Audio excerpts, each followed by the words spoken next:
Hi, everybody. My name is Doug Van Dyken. I am here with the Tryans, Father Dennis Tryan, Travis, and Clay Tryan. Travis, your dad was an NFR competitor. Can you tell me a little bit about some of his accomplishments that have maybe influenced your career? Well, being around the rodeo scene and the roping scene my whole life, that influenced it from the time we, were able to walk. We always wanted to rope the dummy or do something with roping, and it was always available to us. And then watching him succeed at a high level, he was able to, influence us in the right direction to make sure that we didn't do something really stupid. Well, that's something that my father always tried to do, but he failed at miserably, unfortunately. Clay, speaking to the psychological aspect of the game, what can you tell me about the importance of just mental toughness? Oh, I think it's huge. I think knowing when you back in there that you're going to catch the steer heading or heeling, having that confidence to do it, and believing you're good enough to win. A lot of people don't think they can do it, and if you think you can't do it, you won't. And I think that separates, even some of the best ropers. I mean, just their mindset of thinking they're the best, and then following that up. I mean, that's a good thing to do. It doesn't hurt. You don't got to be cocky about it and tell everyone, but thinking you're the best doesn't hurt anything.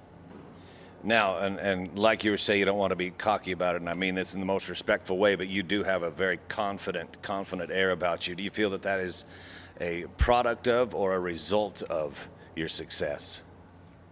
Probably a little both. If you don't ever win, you can't walk around. I don't know if I've heard I'm a little bit cocky. I don't really know. I think I'm pretty good, but you got to think you're good to do good, at the highest level, and I don't have a problem with that. And the thing is, you better back it up, I guess. If you think I'm cocky, I got to back it up a little bit, huh? Let's see it tonight, shall we? All right. Dennis, thinking back to the days when you were going to some amateur rodeos with your sons and probably going to some of their first PRCA rodeos, talk a little bit about what that experience was like for you. Oh, it was fun. It was the funnest time of my roping career. I remember when I did make the NFR, and the following year I actually got drafted by Coca-Cola because they were starting a tour deal. And these guys were starting to play baseball, and it was June, and I was driving through New Mexico, and I looked at my partner, and I said, "You know what, I'm done." And he said, "What?" And I just wanted to go home, be part of what they do. And then as the rope and as we amateured and pro rodeoed, that was the actual funnest time I ever had rodeoing. And then, but we kept it intense because it was about winning. One, we needed the money. We had to win. And then secondly, there's no point you just got to win. Period. That's all. Yeah, without a doubt. Travis, as you were going down the road, when you just started going to maybe some of the amateur rodeos and the pro rodeos, was there ever a particular moment you remember, a certain rodeo or a certain run or something that you made that you really had kind of an aha experience where you figured out how to get to the next level?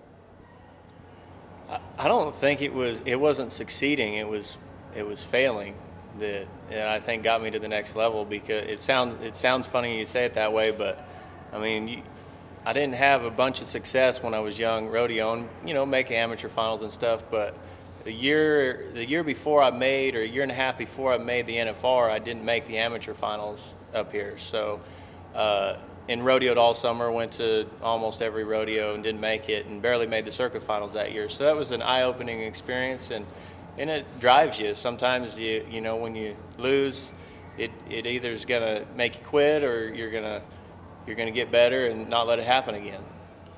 It's interesting that you should say your failures have helped you learn so much, because I feel that I've failed as much as anybody, and yet here I sit.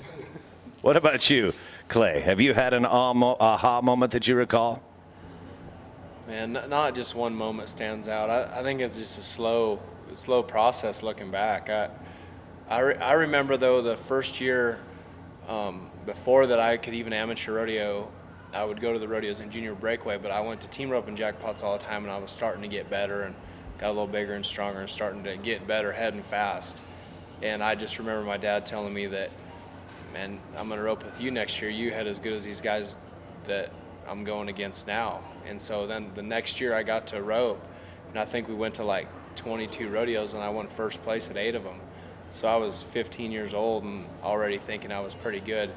But that wasn't, there was a lot more bumps along the way, but that was kind of the first taste of like winning and knowing that, hey, I can compete with the older people. I'm 15 going against, grown men. And so that was pretty exciting to me. And it doesn't get any easier from there. I mean, that's the thing.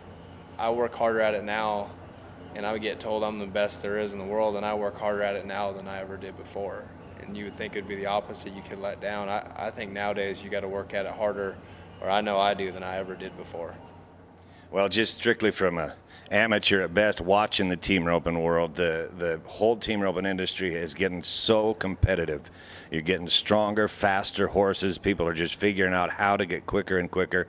And to me, there's no way you can't be working on it harder all the time to stay tougher. As a header, do you notice something that's different? Can you tell when you're kind of in the zone before you back in and roll?